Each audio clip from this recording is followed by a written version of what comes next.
એટલે આજે આપણે પ્રિયજનો ગુસાઈજીનું સ્વરૂપ શું? આપણા ત્યાં બધી વસ્તુઓનું પ્રિયજન ત્રણ રીતે વર્ણન હોય. રૂપમ તત્ત્રયાત્મકમ પરમવિધ્યેયમ સદા વલ્લભમ. આદદૈવિક, આધ્યાત્મિક અને આદિ ભૌતિક. આ બધા સાંભળ્યું જ હશે. જેમ એક વ્યક્તિ હોય પ્રિયજન, હવે જેમ કોઈ રમેશભાઈ કરીને હોય, રમેશભાઈ જ્યારે પોતાના ઘરે હોય તો માતાની સામે એ બાળક, એ જ રમેશભાઈ જ્યારે ડોક્ટરના દવાખાને જાય ત્યારે પેશન્ટ બની જાય. એ જ રમેશભાઈ જ્યારે દુકાને કઈક વસ્તુ લેવા જાય ત્યારે ગ્રાહક બની જાય. છે એક જ રમેશભાઈ, પણ દિવસમાં લગભગ 10 થી 15 રોલ ભજવે છે. ક્યારેક ગ્રાહક નો, તો ક્યારેક શેઠ નો, તો ક્યારેક નોકર નો, તો ક્યારેક પત્ની નો, તો ક્યારેક પતિ નો, તો ક્યારેક બાળક નો, તો ક્યારેક ભાઈ નો. એવી રીતે છે શ્રી ગુસાઈ, પણ અલગ અલગ રીતે જે આપણા બધા ઉપર કૃપા કરે છે શ્રી ગુસાઈ. આપણે ત્યાં ત્રણ સ્વરૂપ શ્રી ગુસાઈજીના: આદિ ભૌતિક, આધ્યાત્મિક અને આદિ દૈવિક. પ્રથમ રૂપ શ્રી ગુસાઈજી એ છે, શ્રી ગુસાઈજી એ પ્રભુ સ્વરૂપ. અર્થાત એક સાચો વૈષ્ણવ, એક સાચો ભક્ત ક્યારે પણ શ્રી ગુસાઈજીમાં અને ઠાકુરજીમાં ક્યારે ભેદ ન કરે. જો તમારી ભેદ બુદ્ધિ છે કે શ્રી ગુસાઈજી આ, શ્રી મહાપ્રભુજી આ અને આ શ્રીનાથજી, તો તમારી વૈષ્ણવતા છે. પણ જે દિવસે એવી દ્રઢતા, એવો સંકલ્પ થાય મનમાં કે જે શ્રી ગુસાઈજી એ જ શ્રી વલ્લભ અને એ જ શ્રીનાથજી, અરે પ્રસંગ છે તેઈ કછું ન સંદેહ. પ્રિય નવનીત પાલને ઝૂલે શ્રી વિઠ્ઠલના ઝુલાવે. હો આપણે પ્રસંગ લઈશું આગળ. અકબર દર્શન કરવા ગયા, એને પણ ક્યારેક દર્શન થાય કબહુક આપ સંગ મિલ ઝૂલે, કબહુક ઉતરી ઝુલાવે. હો ક્યારેક એવા દર્શન થાય ગુસાઈજી ઝૂલે છે, લાલન ઝુલાવે. ક્યારેક ઊંડા દર્શન થાય કે લાલન ઝૂલે, ગુસાઈજી ઝુલાવે. એવા એ જે અલૌકિક સ્વરૂપ છે શ્રી ગુસાઈજી. પ્રથમ રૂપ એ પ્રભુ રૂપ શ્રી ગુસાઈજી. આગ્રાના એક સાસ અને વહુ હતા. ગુસાઈજી પાસે આવ્યા કે જે મને મારી વહુ છે આને દીક્ષા અપાવી. ગુસાઈજી પાસે હવે આવ્યા તો ગુસાઈજી કહે કે દેખ ભાઈ, તું દીક્ષા લેની હૈ તો એવું કર, તું મંત્ર બોલ, શ્રી કૃષ્ણ શરણમ મમ. આ મંત્ર તું બોલ. બિચારા ભણેલા ન હતા, બહુ પ્રયાસ કર્યા પણ મોઢામાંથી આ શબ્દ ન નીકળ્યા. તો કે ચલ કઈ વાંધો નહીં, પણ તને મારું નામ આવડે છે ને? તો કે હા હા, નામ તો મને. તો શું નામ છે મારું? તો કે વિઠ્ઠલ. તો કે તું શ્રી કૃષ્ણ શરણમ મમ છોડ, પણ તું ખાલી વિઠ્ઠલ વિઠ્ઠલ બોલ. અને એવું કહેવાય પ્રિયજનો કે ત્યાં વિઠ્ઠલ વિઠ્ઠલ વિઠ્ઠલ વિઠ્ઠલ વિઠ્ઠલ કરતા કરતા આખા જીવન ખૂબ શ્રદ્ધા અને ખૂબ ભાવથી વિઠ્ઠલ કર્યું. અને સાક્ષાત શ્રીનાથજીનો સ્વાનુભાવ, સાક્ષાત શ્રીનાથજીનો અનુભવ આ બહુને વિઠ્ઠલના નામથી થયો. આવા કેટલા પ્રસંગો છે. એક પેલા વૈષ્ણવ હતા, એ પેલા ભાગવતજી ભણતા હતા, કોઈ શાસ્ત્રીજી પાસે, કોઈ આચાર્ય પાસે ભણતા હતા. બહુ પ્રયાસ કરે પણ ભાગવતજી સમજ ન પડે. એક કોઈ ભગવતી હતા, એમણે કહ્યું કે જો ભાઈ, આમની આસક્તિ શ્રીજીમાં નહીં પણ શ્રી ગુસાઈજીમાં છે.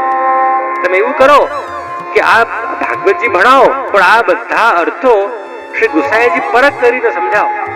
કે કૃષ્ણ એટલે શ્રી ગુસાઈજી, શ્રી ગુસાઈજીએ માખણ ચોરી કરી, શ્રી ગુસાઈજીએ ગૌચારણ કર્યું, શ્રી ગુસાઈજીએ વેણુનાદ કર્યો.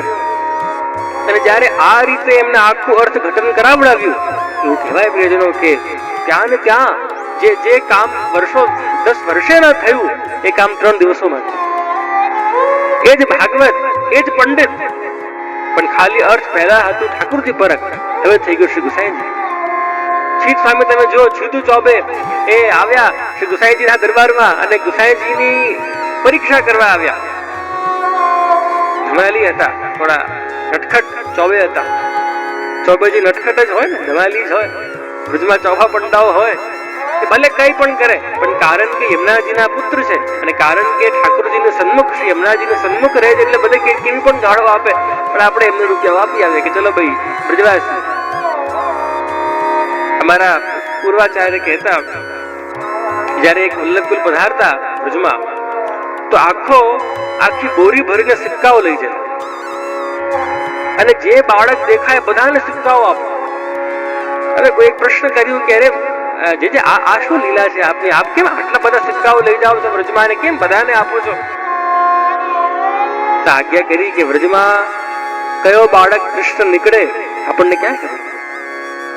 કૃષ્ણ કયા રૂપમાં કયા ભેષમાં આપણી પાસે માંગવા આવે આપણને ખબર ન પડે. અને જો કૃષ્ણ પશુનાથજી પધારે મારી સામે એ માંગવા પધારે અને હું જો ન આપું, મારું દાસ ધર્મ છૂટે. એટલે હું તો આખું બોરી ભરીને લઈ આવું, ભલે 1 રૂપિયાના સિક્કા હોય, જે બાળક આવે તો બધાને સિક્કા આપું. કે વ્રજમાં કોઈ પણ બાળક મારાથી દુખી ન થયું. આવો ભાવ જૂના વૈષ્ણવ જૂના આચાર્યોમાં રહેતો. तो आज छीतू चौबे હતા, जीत स्वामी, बहुत सुना है कि हमारे गांव में पधारे हैं श्री गुसाई जी, और सुना है बहुत प्रतापी हैं, बहुत प्रकांड पंडित हैं. आज उनकी परीक्षा करते हैं कैसे पंडित हैं. खोटो सिक्को ने खोखरू नारियल લઈ ગયા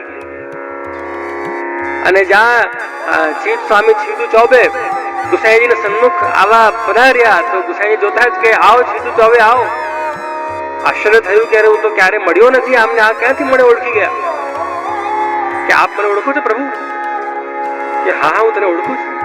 ઠીક, મસ્કરી કરવા અને મજાક ઉડાવવા જે પેલી ભેટ લાવ્યા તે ધરી શ્રી ગુસાઈજી.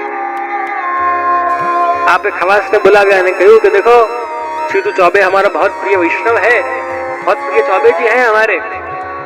ठाकुर जी के लिए सुंदर नारियल और सिक्का लाए हैं. तुम यूं करो कि या सिक्का से बाजार में जाके ठाकुर जी के लिए कोई सामग्री पधरा लाओ, और या श्रीफल से या नारियल से तुम सुंदर ठाकुर जी को नारियल को जल रोगाओ.